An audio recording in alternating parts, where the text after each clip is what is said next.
Alléluia.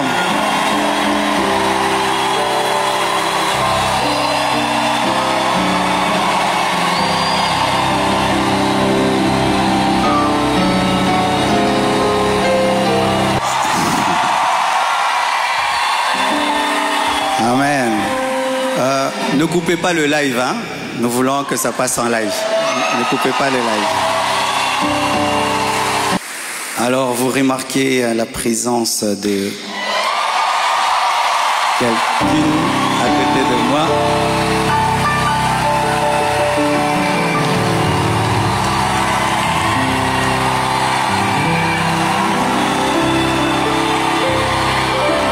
Amen. Est-ce que je peux maintenant parler? Amen.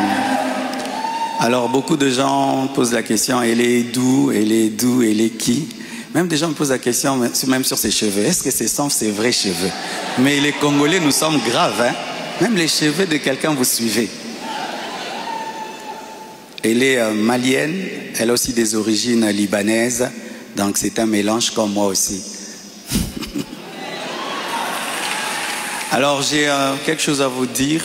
Alors, pour ne pas aller de travers, j'ai préféré écrire afin d'être concis et d'être clair, parce que il est bon vraiment que je vous raconte comment on s'est rencontrés. Amen. Hein?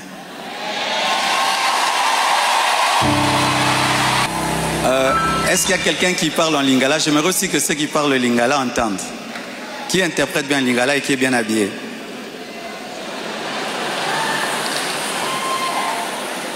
Ok, on va traduire pour ceux qui parlent en lingala un jour.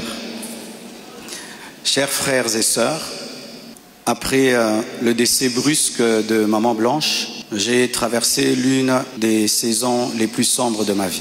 J'étais au bord de la dépression, même de l'AVC et même de la mort. Mais beaucoup ne s'en sont pas rendus compte, car je faisais l'effort de rester fort pour vous encourager et pour que l'Église ne devienne pas un lieu de deuil permanent. La solitude, les nombreux questionnements, la douleur de mes enfants, l'innocence de mon bébé, le poids du ministère, la gestion de mes affaires, de ma maison et même de moi-même, tout cela pesait terriblement sur mes épaules. Il m'arrivait de sécher mes larmes avant de prêcher et de pleurer dans mon bureau après avoir prêché. Dans cette épreuve, le pasteur Ézéchiel Moulumba, un ami d'enfance et fils du même père spirituel, me parla un jour de sa fille Esther. Mais je lui répondis que je n'avais ni la force ni la tête à cela.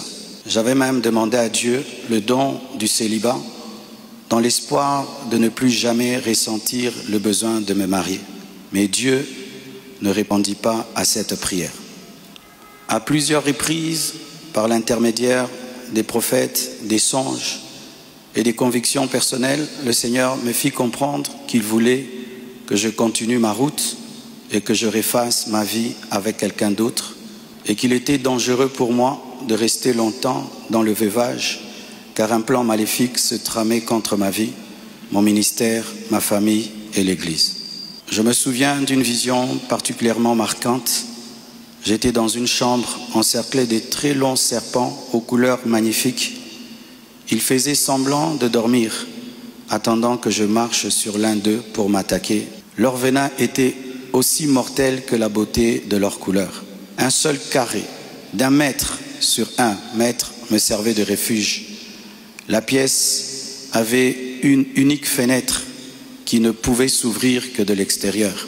Et je voyais une servante de Dieu venir ouvrir la fenêtre afin que je puisse m'échapper.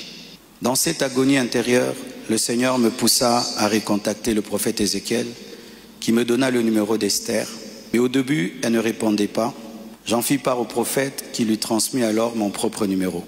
La première chose que je lui avais demandé, c'était de prier pour moi. Ensuite, nous avons commencé à échanger. Je lui ouvrais mon cœur, elle m'écoutait, me soutenait, priait avec moi, tout en continuant à remplir fidèlement ses responsabilités au travail, parce qu'elle était une responsable là où elle travaillait, et à l'église, elle était photographe, caméraman, modératrice, prédicatrice. Elle était diaconesse et elle était consacrée pasteur. Et elle continue à remplir fidèlement ses responsabilités au travail à l'église, même très tard la nuit quand j'avais des insomnies et malgré le décalage horaire de 5 et 6 heures. Au fil du temps, une relation sincère est née. Une flamme s'est allumée et dans mon cœur, j'ai eu l'assurance que c'était elle. J'en ai parlé à son pasteur, à mes parents, à mes pères spirituels et à mes amis, afin de ne rien faire sans rédévabilité, conseils et prières des autres. Même mes enfants ont été associés. Ils ont souhaité la rencontrer, ce qui s'est fait selon le timing de Dieu à Bruxelles. Le Seigneur m'avait parlé d'une période d'1 an. Il ne l'a pas dit qu'à moi, mais à d'autres, y compris certains d'entre vous. Plusieurs ont même reçu des détails précis la concernant, ce qui confirmait ma direction. C'est pourquoi le mariage a été célébré le mercredi 23 juillet en Belgique. J'aurais aimé qu'il ait lieu à Kinshasa, mais cela aurait été trop coûteux et compliqué à organiser. Je comprends que certains aient été surpris ou même blessés par cette démarche qu'ils trouvent très rapide. Mais sachez que pour vous, c'est une année. Mais moi, j'ai senti que j'ai fait 3 ans, tellement que c'était terrible, mais je ne pouvais pas, sur cette chair, vous relater ma vie. Si cela vous a offensé, je vous présente mes excuses les plus sincères, mais sachez ceci. Le Seigneur s'est servi d'Esther pour que mes enfants, après avoir perdu leur mère, ne perdent pas leur père.